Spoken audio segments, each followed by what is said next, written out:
Now let us learn about subject and predicate.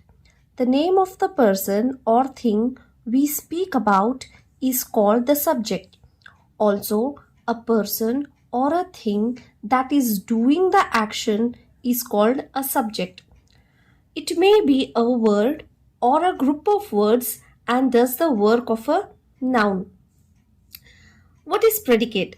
Predicate is the remaining part of the sentence that explains what the subject is doing or what the subject is.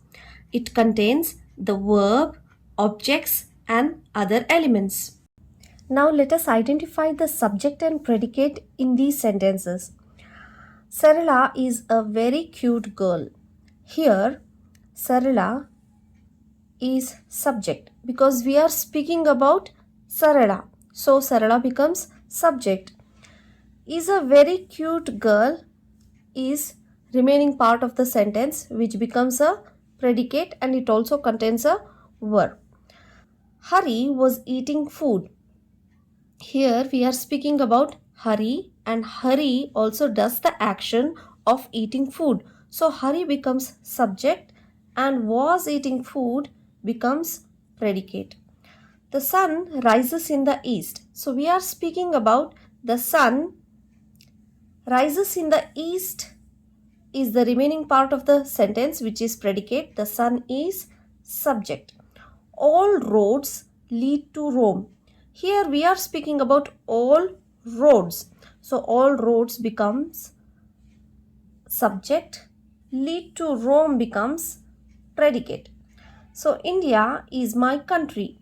So we are speaking about India. So this is subject is my country is the remaining part of the sentence which is a predicate. We have already studied about subject and predicate. Now let us know what is an object. A person or a thing that is receiving the action is called an object. Subject does the action whereas object receives the action. It is a word or group of words which is used after a transitive verb. For example, I play football. Here, I is subject, play is verb which is a transitive verb, football is object. So, I does the action, football receives the action. We must help the poor. Here, we is subject, must is modal verb, help acts as transitive verb, the poor is object. So, we does the action of helping the poor. So, the poor receives the action of help. She loves teaching. She is subject, teaching is object, loves is verb. He requested me to look after the child. Here he is subject, to look after the child is an object, also me is an object. So now let us know the kinds of objects. There are two types of objects, direct object and indirect object. Now let us know about kinds of object. We already know there are two kinds of objects, direct object and indirect object. So what is direct object? The person or thing that directly receives the action is called direct object. It answers the questions what or whom. For example, he wrote a novel. Here, he is subject, a novel is object. So, he does the action of writing. So, a novel receives the action of writing by the subject.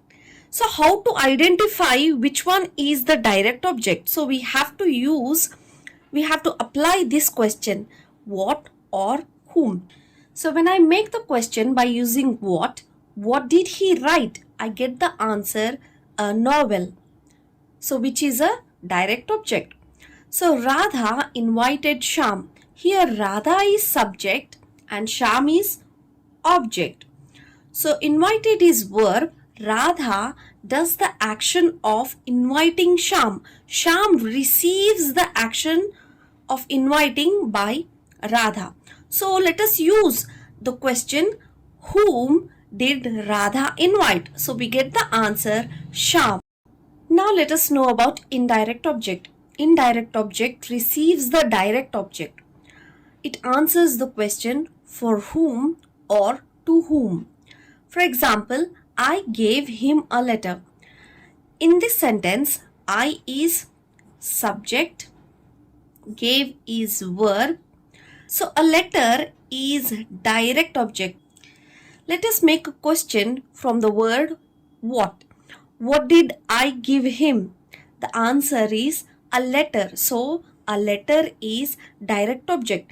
Now another one word is there, him. So him becomes indirect object. To identify it, let us use to whom. To whom did I give a letter? Answer is to him. So him becomes indirect object. He bought me an umbrella. Here he is subject, bought is verb, and umbrella is direct object, whereas me is indirect object. Let us make a question out of it. What did he bring to me? Answer is an umbrella. So this becomes direct object. Now let us identify indirect object by applying the question for whom. For whom did he bring an umbrella? The answer is for me. So me becomes indirect object. What is a complement? A word or group of words that complete the meaning of a verb is called a complement. It provides additional information about the subject or object. For example, water is everywhere. Here, everywhere is the complement. It gives the information of water. Water is subject. We elected him our MLA. Here, our MLA is complement. It gives the information of him, which is an object in the sentence. There are two kinds of complement: subject complement, object complement. There are two types of complements: subject complement, object complement. Let us know what is subject complement. A complement used to refer to or describe the subject is called a subject complement. Example, Sarika is a doctor. Here, a doctor is complement. Doctor refers to the subject Sarika. Sarika is subject, so doctor refers to the subject Sarika. It follows the linking verb is. We have already studied subject complement. Let us know about object complement. A complement which is used to refer to or describe the object is called an object complement. For example, my mother cooks food in the kitchen. Here, in the kitchen is complement. In the kitchen refers to the object food. It refers to the object food.